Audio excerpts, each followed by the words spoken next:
నమస్తే. Welcome to iDream. నేను మీ Madhuri. Thyroid ఇప్పుడు మహిళల్లో ఎక్కువగా ఈ బారిన పడుతున్నారు. మహిళల్లే కాదు, థైరాయిడ్ అనేది మగవారిలో కూడాను ఎక్కువగా కనిపిస్తోంది ఈ మధ్యలో. సో, ఈ థైరాయిడ్‌ని ఎలా కంట్రోల్ చేసుకోవాలి? మన డైట్‌తో ఈ థైరాయిడ్‌ని ఎలా చెక్ చేయొచ్చు? డీటెయిల్‌గా చెప్పడానికి మనతో పాటు ఉన్నారు doctor Pavani, dietitian and clinical nutritionist. తనని అడిగి డీటెయిల్‌గా తెలుసుకుందాం. హలో పావని గారు. హలో అండి. థైరాయిడ్‌ని మనం డైట్‌తో చెక్ పెట్టొచ్చంటారు. అంటే హ్మ్. థైరాయిడ్ ఎలా వస్తుంది ఇవన్నీ పక్కన పెడితే, దాన్ని ఎలా చెక్ పెట్టొచ్చు? మనం థైరాయిడ్ వచ్చిన వాళ్ళ గురించి అండ్ హ్మ్. రాకుండా ఉండడం గురించి మాట్లాడుకుందాం. డెఫినెట్‌గా అండి. సో, యూజువల్‌గా థైరాయిడ్ వచ్చేది మన థైరాయిడ్ హార్మోన్ మెటబాలిక్ హార్మోన్ కూడా అంటారు. మన మెటబాలిజం మీద ఇంపాక్ట్ చేస్తుంది థైరాయిడ్. ఈచ్ అండ్ ఎవ్రీ సెల్‌ని ఇంపాక్ట్ చేస్తుంది మన బాడీలో. మరి దీన్ని డైట్‌తో ఎలా కంట్రోల్ చేసుకోవచ్చు అనంటే గనక మెయిన్‌గా 3 పాయింట్స్ ఉంటాయి. సో, ఇది ఐడీఏ ఇండియన్ డైటెటిక్ అసోసియేషన్ గైడ్‌లైన్స్‌లో భాగంగా ఈ 3 పాయింట్స్ నేను మీకు చెప్తాను. ఫస్ట్ పాయింట్ వచ్చేసి సెలేనియం రిచ్ ఫుడ్స్‌ని ఖచ్చితంగా వాళ్ళ డైట్‌లో ఇంక్లూడ్ చేయాలి. సెలెనియం రిచ్ ఫుడ్స్ ఇంక్లూడ్ చేయడం వల్ల చాలా హెల్త్ బెనిఫిట్స్ ఉంటాయి. మెటబాలిజంకి బూస్టప్ అవుతుంది.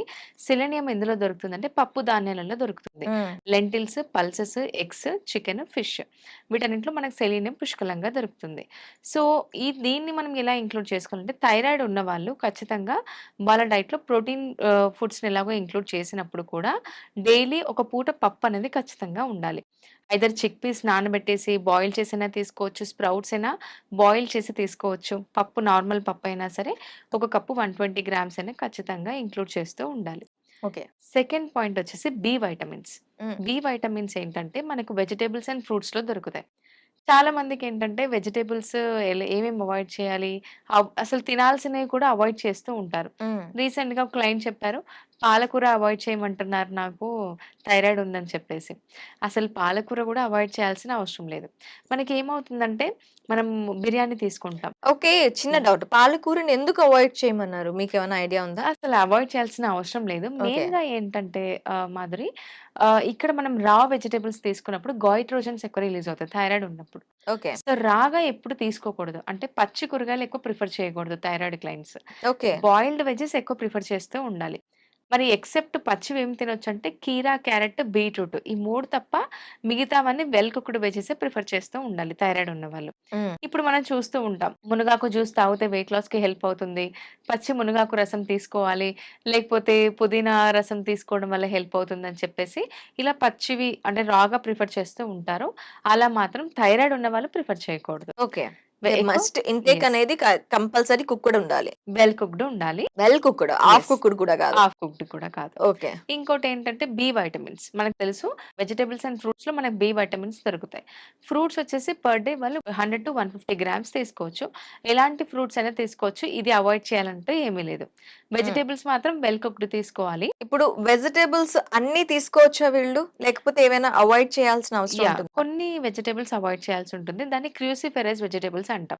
క్యాబేజ్, కాలీఫ్లవర్, బ్రోకలీ, లెట్యూస్ ఈ ఫ్యామిలీకి చెందిన వెజిటబుల్స్‌ని వాళ్ళు అవాయిడ్ చేస్తే సరిపోతుంది. క్యాబేజ్‌కి సంబంధించినవి. ఎగ్జాక్ట్‌లీ. ఎందుకండి? ఇవన్నీ ఏంటంటే తీసుకోవడం వల్ల మనకు గాయిట్రోజన్స్ రిలీజ్ అయ్యే ఛాన్సెస్ ఉంటాయి. దానివల్ల హ్మ్. థైరాయిడ్ హార్మోన్ ఫంక్షనింగ్ అనేది ఆ! ఉల్లిపాయ ఇంబాలెన్స్ తీసుకోవటం అవుతుంది. వల్ల కూడా గ్యాస్ రిలీజ్ అవుతుందని విన్నాను నేను. ఉల్లిపాయ పచ్చిది తీసుకోవడం వల్ల ఇప్పుడు సపోజ్ బిర్యానీ తీసుకుంటాం. పచ్చిది ఉల్లిపాయ తీసుకోవడం వల్ల మనకు గాయిట్రోజన్స్ రిలీజ్ అవుతాయి. హ్మ్. హ్మ్. ప్రతి కూరగాయలో ఉల్లిపాయ యాడ్ చేస్తాం. ఖచ్చితంగా వాళ్ళు తీసుకోవచ్చు. అల్లం వెల్లుల్లి గూడా మెటబాలిజం బూస్ట్ అవ్వడానికి హెల్ప్ అవుతుంది. బట్ ఏదైనా వెల్ కుక్డ్, కుక్ చేసింది తీసుకుంటే బెటర్. పచ్చిది అవసరం లేదు. ఇప్పుడు బిర్యానీస్, హ్మ్. చికెన్ ఇలాంటివన్నీ వాళ్ళకి ఏం ప్రాబ్లమ్ లేదా? మసాలా అందరూ అనుకుంటారు గ్యాస్ట్రిక్ గాని, గ్యాస్ మనకు అంటే ఎసిడిటీ ఎక్కువగా గాని ఎసిడిటీ పెంచుతుంది కదా! మసాలాలు తీసుకుంటే ఎక్కువవుతుందని చెప్పేసి, యూజువల్‌గా మసాలాలు కొంతవరకు మంచిదే. హ్మ్. కానీ మసాలాతో పాటు మనం too much oil, too much sodium intake తీసుకోవడం వల్ల ఎసిడిటీ అనేది ఎక్కువవుతుంది. యెస్. మనం తీసుకునే మసాలాల్లో గానీ, ఇలాచీ కానీ, ఇప్పుడు మనం కరోనా టైంలో అందరూ ఇది తాగారు. లైక్ హ్మ్. కషాయం చేసుకొని తాగారు. అప్పుడేం అందరికి ఎసిడిటీ టూ మచ్ అవ్వలేదు కదా! ఎప్పుడైతే బిర్యానీస్ ఇవన్నీ తీసుకుంటామో, హ్మ్. దానిలో ఆయిల్‌తో పాటు సోడియం కంటెంట్ అంటే సాల్ట్ కూడా ఎక్కువుంటుంది. మసాలా గూడా ఎక్కువ ఈ 3 కాంబినేషన్ తీసుకోవడం వల్ల ఎసిడిటీ ఎక్కువవుతుంది.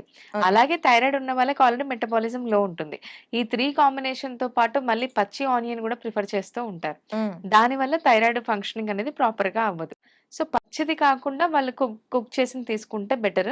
మీరు అడిగినట్టు బిర్యానీ తీసుకోవచ్చా అంటే తీసుకోవచ్చు. లిమిట్ అమౌంట్‌లో తీసుకుంటే సరిపోతుంది. ఫ్యామిలీ హిస్టరీలో థైరాయిడ్ ఉంటుంది. ఎగ్జాక్ట్‌లీ. వాళ్ళు మళ్ళీ అంటే ఫ్యూచర్‌లో పిల్లలకి థైరాయిడ్ వచ్చే ఛాన్సెస్ హ్మ్. ఎక్కువగా ఉంటాయి. అలాంటి వాళ్ళు అంటే థైరాయిడ్ రాకుండా ఉండడానికి వాళ్ళ ఫుడ్ హ్యాబిట్స్‌లో ఎలాంటివి యాడ్ చేసుకోవాలి అంటారు? యూజువల్‌గా హెరిడిటరీ ఉన్న వాళ్ళకి కొంతమంది వరకే కొన్ని సార్లు స్టాప్ అయిపోతుంది. తరచుగా అందరికీ రావాలని ఏం లేదు. బట్ మనం పిల్లలకి కానీ రాకుండా ఉండాలి అంటే కొన్ని హ్యాబిట్స్. ఫస్ట్ థింగ్ వాళ్ళకి యాక్టివిటీ అనేది ఎక్కువ ప్రిఫర్ చేస్తూ ఉండాలి. వాళ్ళకి ఎక్సర్‌సైజెస్ లైక్ ఎక్సర్‌సైజ్ ఏదైనా సరే మనం ఫోన్ ఇస్తూ ఉంటాం పిల్లలకి. అది కాకుండా ఏదైనా ఆడుకోవడం గాని ఇలాంటివి ప్రిఫర్ చేస్తూ ఉండాలి. చిన్నప్పటి నుంచే అలవాటు చేయాలి. Active life style first thing.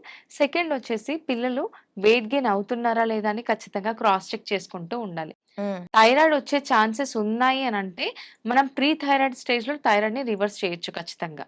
But ఒక్కసారి మనం థైరాయిడ్‌లోకి ఎంటర్ అయ్యామా, మనం మెడికేషన్ ఖచ్చితంగా యూజ్ చేయాల్సి ఉంటుంది. థైరాయిడ్ కూడా లైఫ్ స్టైల్ డిజార్డరేనండి. So, okay. మన పేరులోనే ఉంది లైఫ్ స్టైల్ సెట్ చేసుకుంటే సరిపోతుంది. పిల్లలకి రివర్స్ థైరాయిడ్ చేయొచ్చా డైట్‌తో? 100% చేయొచ్చు.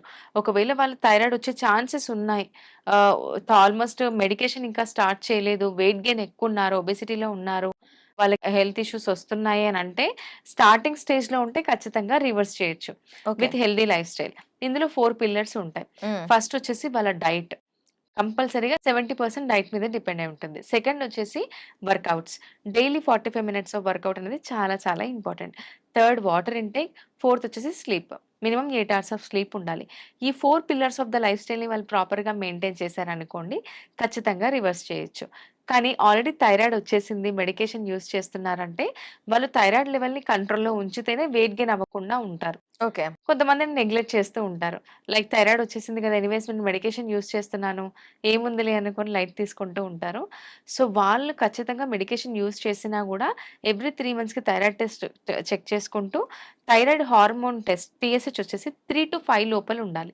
హ్మ్. అలా బ్యాలెన్స్డ్‌గా ఉందనుకోండి వాళ్ళు వెయిట్ గెయిన్ కూడా అవ్వరు. వాళ్ళకి రివర్స్ థైరాయిడ్ చేయడానికి ఉంటుందా? అలా ఏముండదండి. మెడికేషన్ ఆల్రెడీ డోసేజ్ మెడికేషన్ తగ్గించడానికి ఉంటుంది. క్లినికల్ డయాగ్నోసిస్‌లో ఇంకా ఎంటర్ అవుతోంది అని కొంచెం యాహ్! వాళ్ళకి లెవెల్స్‌లో తేడా ఉంది అనంటే మాత్రం దాన్ని రివర్స్ చేయొచ్చు. రివర్స్ చేయొచ్చు. ఆల్రెడీ థైరాయిడ్ వచ్చిన వాళ్ళు కూడా డోసేజ్ ఎక్కువ యూజ్ చేస్తున్నారు, ఒబెసిటీలో ఉన్నారు అంటే వెయిట్ లాస్ అయ్యి హెల్తీ లైఫ్ స్టైల్ అడాప్ట్ చేసుకుంటే డోస్ కూడా తగ్గుతుంది. అంటే హ్మ్. థైరాయిడ్ డాక్టర్ కూడా సంప్రదిస్తే వాళ్ళ థైరాయిడ్ లెవెల్ కంట్రోల్‌లో ఉంటుంది కాబట్టి టాబ్లెట్ డోసేజ్ కూడా తగ్గిస్తారు. Especially thyroid patients and you are also 90 days weight loss program పెడుతున్నారు. ఈ థైరాయిడ్ అండ్ హ్మ్. 90 డేస్ వెయిట్ లాస్ ఈ రెండిటికి ఏమైనా లింక్ ఉందా? దీన్ని వీళ్ళు తీసుకోవటం వల్ల వీళ్ళకెలా బెనిఫిట్స్ ఉంటాయి? చాలా హెల్త్ బెనిఫిట్స్ ఉంటాయండి. మనం డిస్కస్ చేస్తున్నట్టుగా థైరాయిడ్ ఉన్న వాళ్ళకి అసలు ఎలాంటి ఫుడ్స్ తీసుకోవాలి, ఐడియా గైడ్‌లైన్స్ సెండ్ చేస్తామనమాట. As per the idea guidelines వాళ్ళకి వెయిట్ లాస్ అనేది ప్లాన్ చేస్తాం. హ్మ్. హ్మ్. ఎందుకంటే ఆల్రెడీ మెటబాలిజం లో అయిపోయి ఉంటుంది. హ్మ్. వాళ్ళు వీక్‌గా ఉంటారు. 10 నిమిషాలు నడవలేకపోతూ ఉంటారు. సో, వీళ్ళేమనుకుంటారంటే వెయిట్ లాస్ అవ్వడమా, ఇప్పుడు తినకుండా ఉండాలి, నా బాడీ ఇంకా వీక్ అయిపోతుందేమో అని అనుకుంటూ ఉంటారు. అలా వెయిట్ లాస్ జర్నీ కూడా స్టార్ట్ చేయరు. థైరాయిడ్ ఉన్న వాళ్ళు ఒకవేళ వెయిట్ లాస్ జర్నీ స్టార్ట్ చేయడానికి హెల్తీ ఫుడ్ ఇంక్లూడ్ చేస్తూ, వాళ్ళకి వర్కౌట్ గైడెన్స్ ఇస్తూ ప్రాపర్‌గా ఒక పర్సనల్ డైటీషియన్ ఉంటారు. ఎవ్రీడే వాళ్ళు మాకు ఫుడ్ పిక్స్ పంపించాల్సి ఉంటుంది. హుహు. ఫుడ్ పిక్స్ క్రాస్ చెక్ చేసుకొని మరి ఎలా తీసుకుంటున్నారు? మీరు ఈ విధంగా తీసుకోండి అని గైడ్ చేస్తూ ఉంటారనమాట క్లినికల్ డైటీషియన్. సో, ఇలా 3 మంత్స్ ప్రోగ్రామ్‌లో వాళ్ళకి బిఫోర్ అండ్ ఆఫ్టర్ ఫోటోస్ కూడా కొలెక్ట్ చేసి ట్రాన్స్‌ఫర్మేషన్ చూపిస్తాము. మేము టెస్ట్ కూడా చేయిస్తామనమాట ప్రోగ్రామ్‌లో స్టార్ట్ అయ్యే ముందు. టీఎస్‌హెచ్ లెవెల్ ఎంత ఉంది? 3 మంత్స్ తర్వాత ఎంత ఉందో విత్ ప్రూవెన్ స్టడీస్ అంటే వాళ్ళ రిపోర్ట్స్ ప్రకారమే తక్కువ చేసి చూపిస్తాము. Only kitchen based. Only kitchen బేస్డేనండి. ఓకే. కిచెన్‌లో ఉన్న ఫుడ్‌తోనే థైరాయిడ్ కంట్రోల్ అవుతుంది. వెయిట్ లాస్ అవుతుంది. ఓవరాల్ మెటబాలిజం గూడా మనకు ఇంప్రూవ్ చేసుకోవచ్చు. Thank you. Thank you Pavani గారు. థాంక్ యూ అండి.